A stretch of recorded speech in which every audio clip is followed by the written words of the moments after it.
Hey up everybody and welcome back to the Audi Cycling YouTube channel, where today we're going to be taking a look at the Brugge de Panne, which is the next round of the Super Classico. This is very much a sprinters race taking place on Wednesday, and let's go take a look at the profile, which is obviously pretty pan flat. It's 197 kilometers long.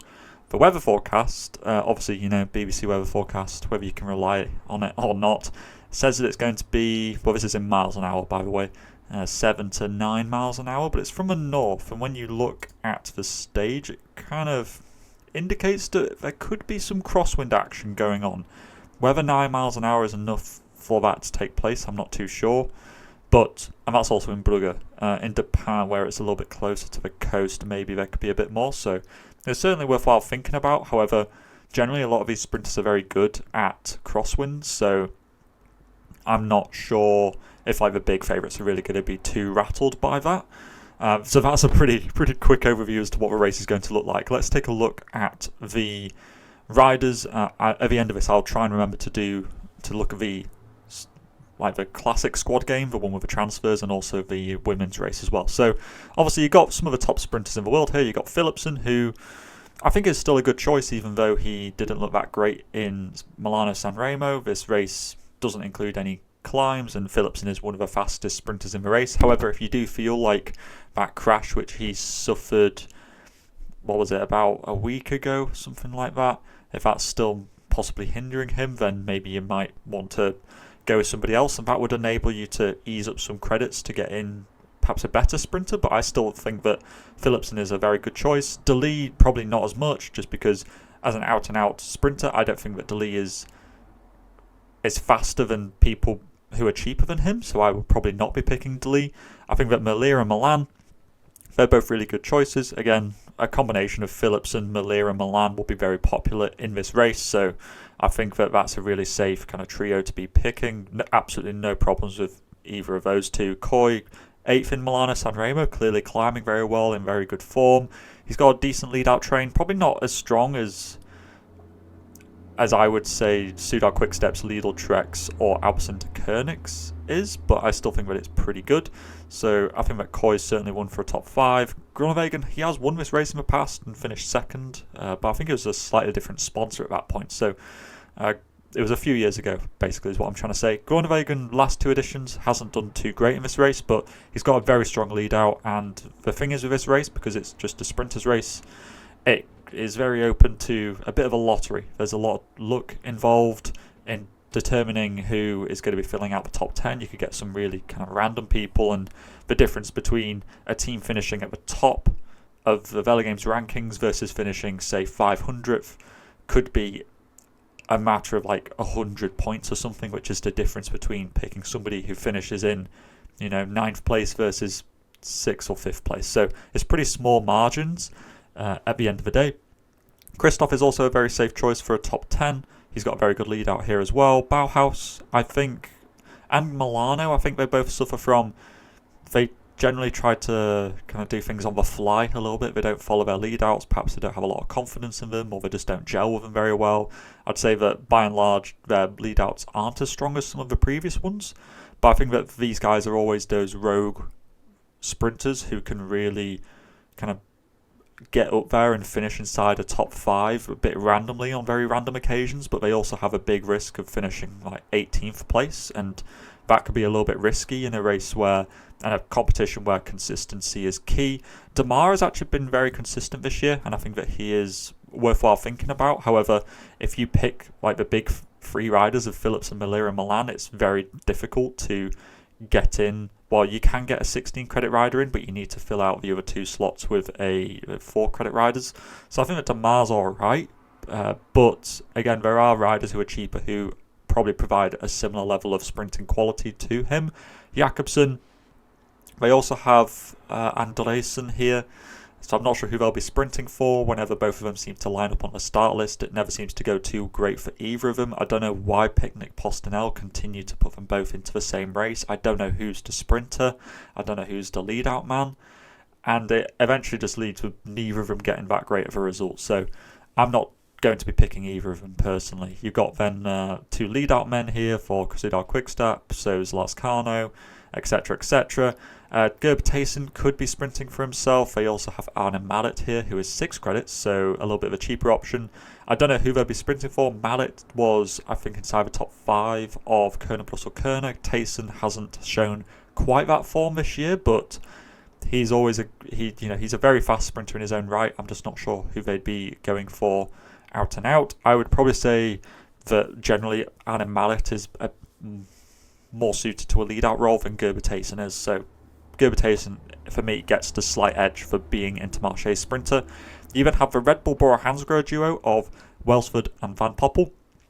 I think that Welsford is a very strange one. He's a very enigmatic when it comes to this race. I can't remember where he finished last year, but he was pretty bad, basically. But Van Poppel finished 3rd as the lead-out man. I'm not sure what happened there, whether Welsford was involved in a crash. I can't exactly remember, but Welsford doesn't have that great of a history of this race, considering that he is a very fast sprinter. That isn't to say he won't do well this time round, but just be wary that Welsford doesn't have the greatest history of this race. I'm going with Van Poppel is equally as risky, if not more risky, because you're essentially banking on a lead-out man doing better. But Van Poppel does have a strange way of finishing inside the top 10, despite being a lead-out man. It's very peculiar. The 14 credit riders, Van Scholder will just be a lead-out man, probably, for Christoph, by the way. The 14 credit riders, I would say maybe Albanese. There is also Maurice Michels here. I think he'd be a better choice at 8 credits. Hofstetter, looking at Israel Premier Tech's star list, I think that he will be their sprinter. I think the other guys are also fast in this team, but Hofstetter's had a good run of form recently. Jeannier, I think, would prefer a harder finish, but he's still a good one for a top 15. Penoe might sneak a top 10. I just feel like he was good in that, Tirreno Adriatico sprint, the one which Milan won on stage 2. He was 3rd, but that was because of an absolutely insane dive bomb into the final corner. For me, I'm just not sure. I think, and again, kind of like Jeannier, he'd prefer a little bit of harder parcours. There's the aforementioned Andresen. Vermeersch, I think, will be, although he has been sprinting for himself recently a little bit, I feel like he'll just be in for Milano, as will Bjerg. Dainese is here at 12 credits, which is quite good. He's usually fairly consistent, sneaking somewhere between 7th to 10th place in most sprints. But there is also Zylaard here, and he has been sprinting very strong recently, and I would actually say that he might be their man. It's possible, because maybe they sprint with 2 people just to try to get UCI points, a bit like Astana might be doing. So it's hard to say, but I would say that Zylaard on balance would be faster than Dainese, but as a lead-out man, Dainese will not be providing much of a windbreak for Zylaard, who's absolutely massive. So I'm not sure how they're going to play that. Fletan at 12 credits is good value for money. I think in the rankings, he's kind of like in the top 10 of the fastest sprinters in the world at the moment. He's got a few victories this year. I think the last few races he's been doing, he's finished inside the top 10. So is he going to win? Probably not. But I think that he's a good one for somewhere between 6th to 10th, which for 12 credits I think is kind of bang on the money. Cantor, I like as well. Astana should be going for multiple people inside the top 10. I think they've got 2 or 3 people who could do that, or at least top 15, because this is a World Tour level sprint and therefore provides more UCI points. And I think Astana are going to be pretty keen for that. So Cantor, although he did crash in DNF the other day in the Dana race in France, so definitely look to see if he's actually feeling okay or not. The other 12s I think are generally just lead-out men. The 10 credit riders, very similar. You got a lot of lead-out men here. Teutenberg, I mean, if Milan wasn't here, he'd be very good value for money, but the rest of these guys are really just a lot of lead-out men. The 8 credit riders, Alois, might sneak a top 15. 8 credits, that's not bad. Fedorov is another fast finisher for Astana, who they might try and sneak into the side of the top 20. It wouldn't surprise me if that's where he finishes. At 8 credits, that's actually not too bad value for money. Fredheim, although fast, will be a lead-out man for Christoph. There's quite a few of those in Uno X. They have a lot of fast sprinters in this race, but I think they'll just be all in for Christoph. Maurice Michels, like I mentioned earlier, I think that 8 credits, he's very good. He's a threat for the top 10 for sure. At worst case, I'd expect a top 20 from him, and at 8 credits, again, that's not bad. I actually forgot that Viviani transferred to Lotto. But they are, they're again, a team with multiple options because they have Viviani, DeLee, Tamanio, and De Schoitenier. So I'm not sure who they're sprinting for, and therefore it makes me a little bit nervous to pick any of them, to be honest. Pierre Barbier, I like, because he was top 5, I think, in a sprint in the Alula Tour. I almost called it the Saudi Tour, the Alula Tour. Yeah, I think he finished inside the top 10 twice there, and I think that that's pretty good.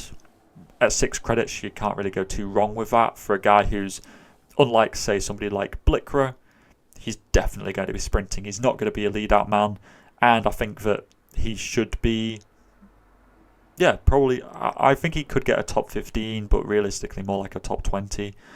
So like I said, Blickra, Bomboy, I think will be the sprinter for Unibet Tietma Rockets.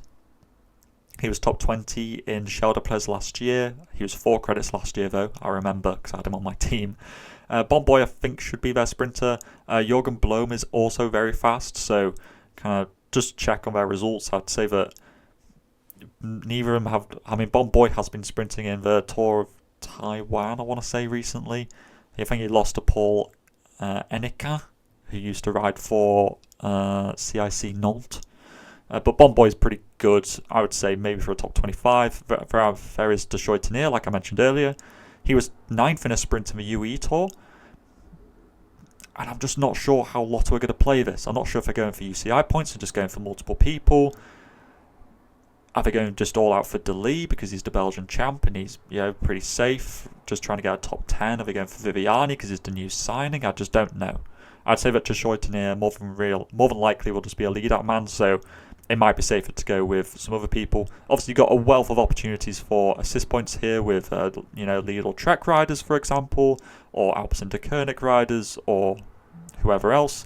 But I would say that Malucelli is a very good one, the final rider for Astana, who I think could honestly sneak a top 10.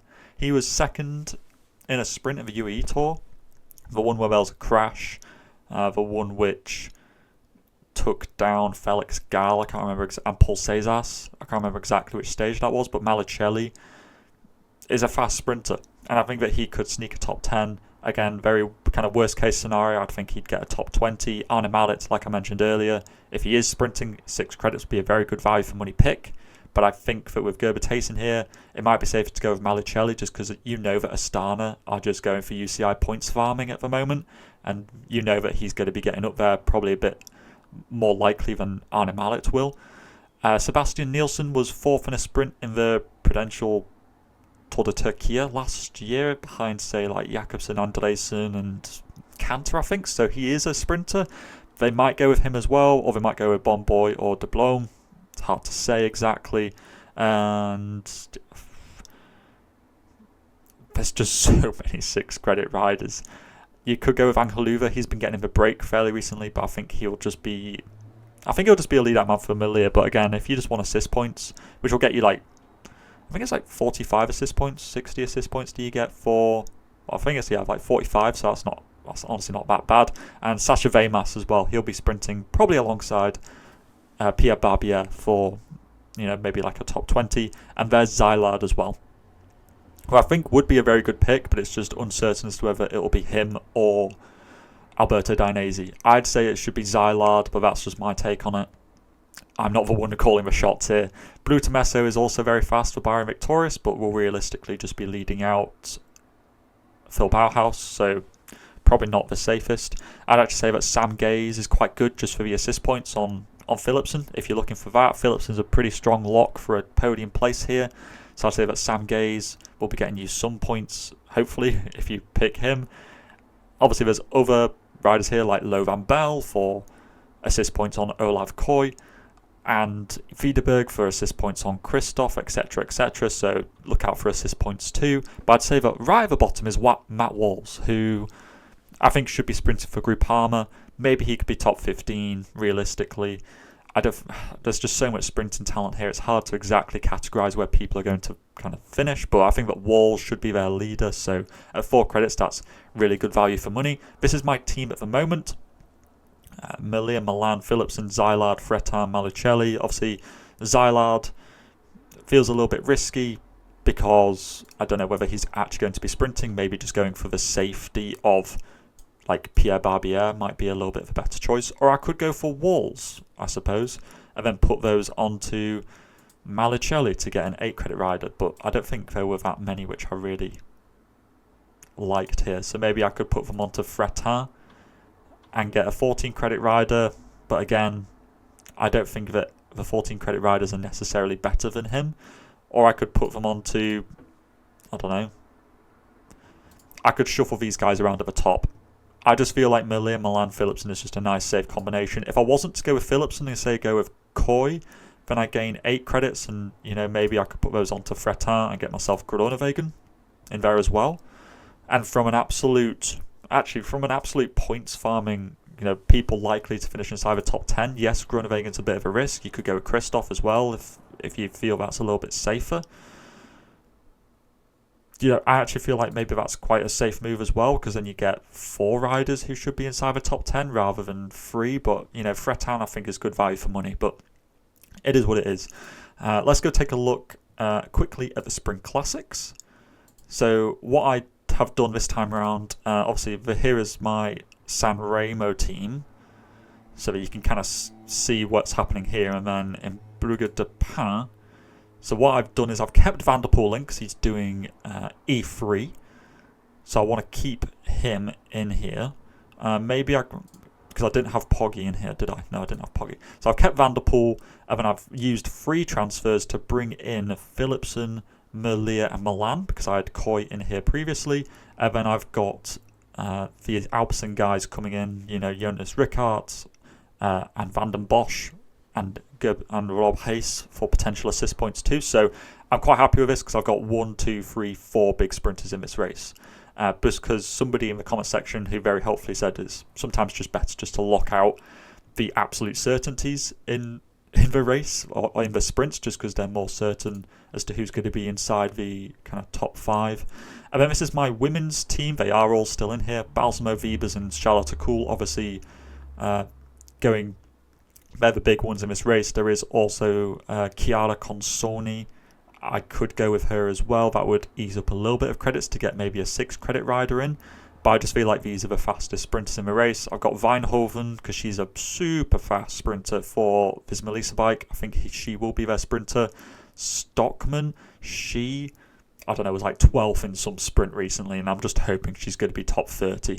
And then I've got Yerton just because I might get assist points on Arta Solo or something like that if she finishes top 3. So that's kind of my thinking there. But let me know what you're thinking in the comment sections down below. Who are you thinking of putting onto any one of your teams? It doesn't have, Super Classico, the women's, the Sprint Classics. Who are you transferring in? Who are you transferring out? Any riders which I've missed, etc., etc. Put it all in the comment sections down below. And all that is left to say is to stay safe out there, and I will see you in the next video. Salut!